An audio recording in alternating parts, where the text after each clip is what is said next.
सन्चै छ डल्ले किन ओक्यो छ त डल्लाङ छुट्टै मजा आयो हेरी के हो यस्तै हो सन्चै छ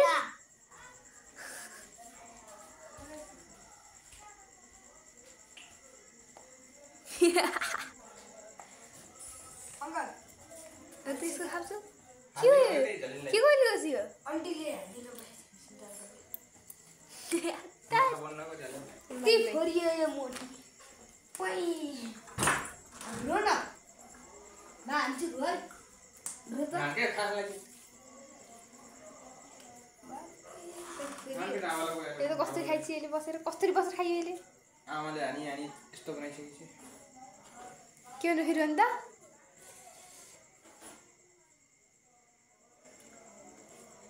के भएर बसेर खाइयो त्यो पुरा हाल्छिन अंकल नाक चम्चा नाकेर चम्चा नाक जोड्दा कि ती फोरियो यो बहुत ज्ञानी बच्चा हो क्या ज्ञानी हो मामा हाँस्नु न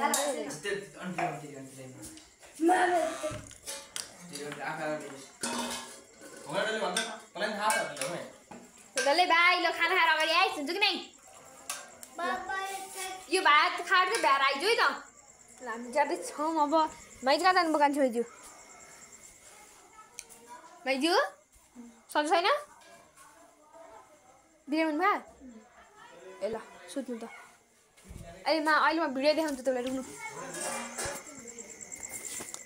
मामाले रुक्नु अहिले जस्तो पनि देखाउँछु रुक्नु न पछि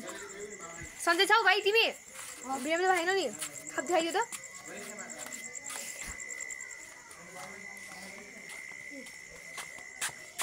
सन्चै हो माइजू हजुर बिरामी त हुनु भएन चाउचाउ पकाएर बसेको छु म त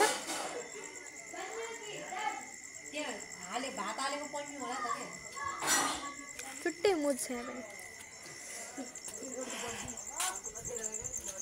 यो थाहा छैन मलाई यहाँ केही ठिक छ अरू सब कुरा भइ ठिक छ हामी चाहिँ जाँदैछौँ अब कहाँ पो हो थाहा भएन मलाई पनि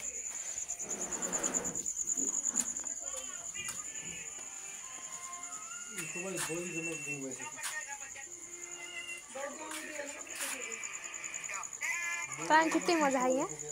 छुट्टै मजा है धन्यवाद के रे के हो माथि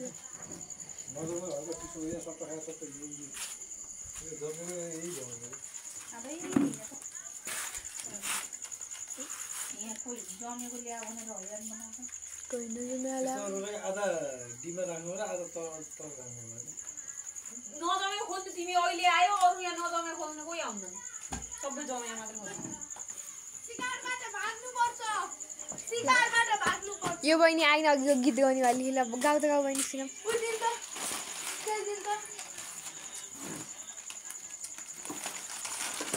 छिटो दिनु है त्यहाँ ल गीत गाउ लगाऊ गाउँ बहिनी गीत छिटो दिनु न त्यो तेल भाउ तवा डरीको क्या अन्डा फ्राई गर्न लगाम क्या के भयो तवा डरीको क्या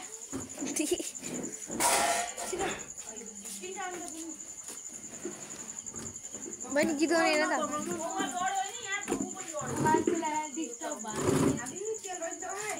अबे के भन्नुहुन्छ के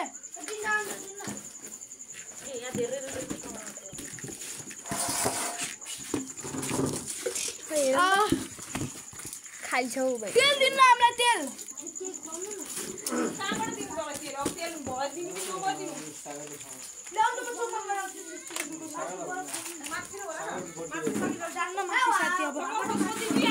देमा सोधिन्छु बहिनी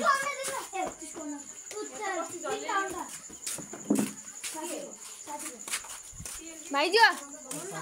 तेल छ भाइजू तेल दिन त बहिनी गीत गाउनुपर्छ पिसा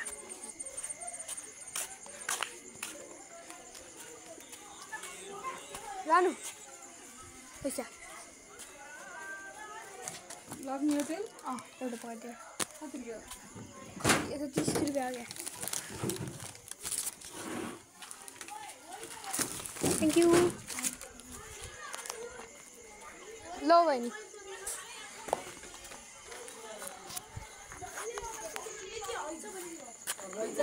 यति रहेछ भने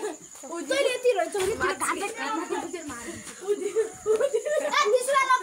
त्यो पठाउँछु लो बहिनी अन्ति 10 दिन्छ दहीबाट दिनु न अन्ति के हो अच्छा जाऊ बहिनी कति 30 रुपियाँ पर्यो उदिता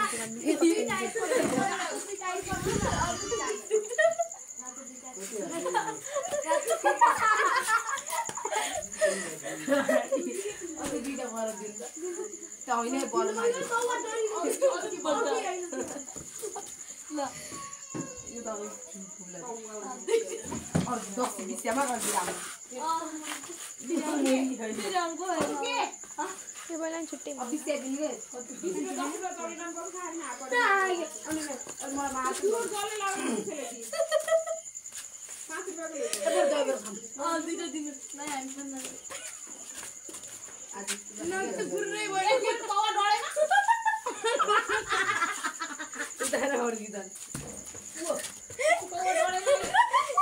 गर्छौँ कि बहिनीले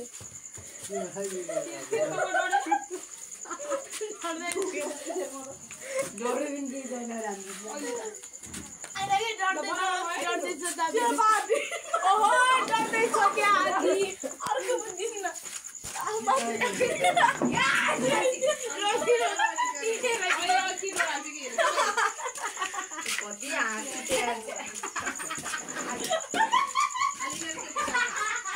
गरिरहेको खै त हिलो खेल्दै बस्दै